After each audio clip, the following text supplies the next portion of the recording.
Sales record in Excel. Click the UserForm button and enter the data in the UserForm. Enter the customer ID. Then enter the customer name.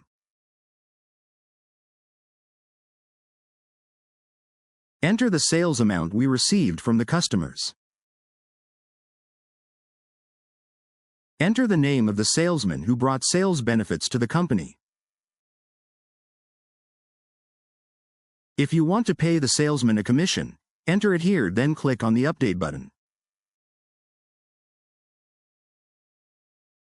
If you have the same customer with different sales, just click the Copy or Replace button. You can then change the sales amount and commission in the user form.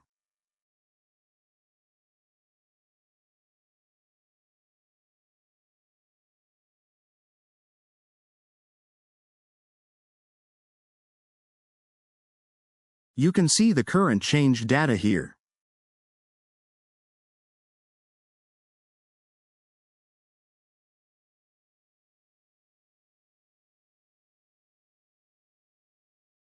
If you want to delete all data, click the Clear All button. Wow! Thank you for watching my channel. Do you want to develop your career?